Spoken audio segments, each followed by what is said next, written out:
ladies and gentlemen, it's my pleasure to introduce our California own, tonight's keynote speaker, Congressman Adam Schiff.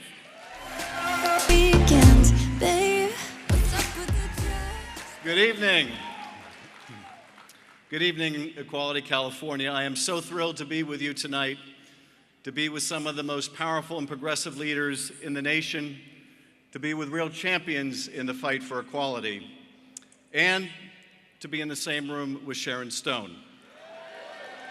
How cool is that? But if I'm being perfectly honest, I have to admit that I'm just happy to be here with you instead of back there with them. It's not that I don't enjoy being in the same town with the Trump administration. Okay, it is that I don't enjoy being in the same town with the Trump administration. But of course, it's much more than that. I've been in office now for 20 years. And during that time, I've come to know, to enjoy, and to admire the LGBT community. Its welcoming and inclusive spirit, the tremendous talent it contributes in every field of endeavor, its passion for justice. I've been fortunate to witness some of the community's incredible successes, to cheer so many milestones in the fight against HIV/AIDS, and to celebrate when barriers came tumbling down.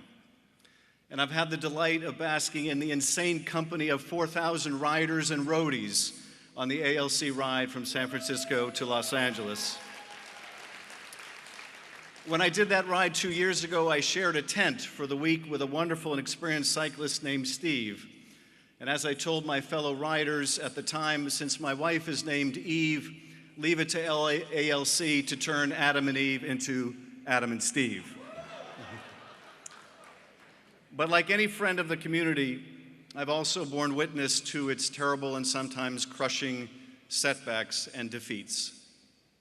On November 9th of last year, a little more than 24 hours after the polls closed and Donald Trump had been elected president, several hundred of us gathered at the LGBT Center to try to come to grips with what the nation had just done and what it meant for the future. Would people's marriages be preserved? Would their loved ones be deported? Would all the hard work of the last decade be suddenly undone? In many ways, and notwithstanding the dire foreboding we felt on that night, the man that was elected with less than half of the vote has been far worse than even we imagined. Days after the election, he accused millions of undocumented immigrants of voting illegally and depriving him of the popular vote. Weeks after the election, he signed an executive order barring people of the Islamic faith from entering the country if they came from certain parts of the world. Months after the election, he told transgender members of our armed forces, people willing to lay down their lives for our country, that their service was no longer necessary, welcome, or even permitted. He told hundreds of thousands of young people who know no country but America as their home to pack their bags, and then to unpack them, and then to pack them up again, and so on, in a display of unprincipled, unparalleled, and for those affected, the most torturous indecision. And he told a country still smarting over divisions that he helped stoke during his campaign that there was little difference between neo-Nazis and those who came to protest them, even after one of those protesters was murdered for her compassion. For millions of Americans who have taken to the streets, the willingness of some of our fellow citizens to embrace the divisive and backward policies of this administration was a revelation. A revelation. Not so for the LGBTQ community. Not so. The people in this room and others who have been pioneering leaders of civil rights have been around too long, been through too many fights, have each and every one of them been the subject from one time to another in one degree or another of the most painful bias, discrimination, and disfavor. Some have been the victims of violence.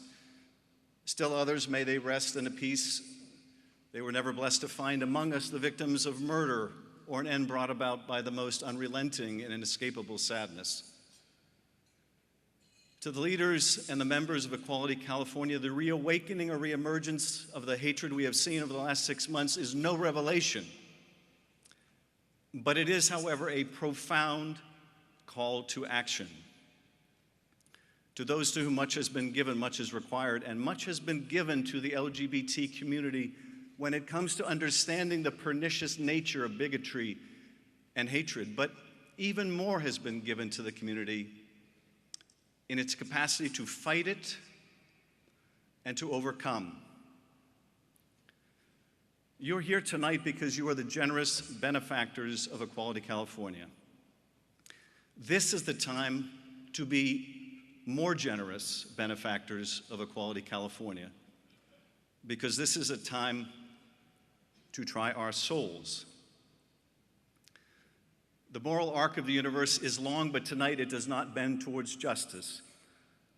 And it will not bend, not on its own accord, not unless we grab on with both hands and we pull, all of us, together. Bill Clinton once said, "There's nothing wrong in America that cannot be cured by what is right in America." And you, my wonderful friends, are what is right in America.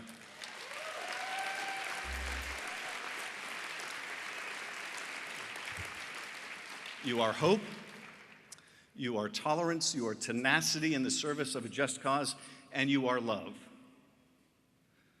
And we are going to get through this, all of us, pulling together. Thank you.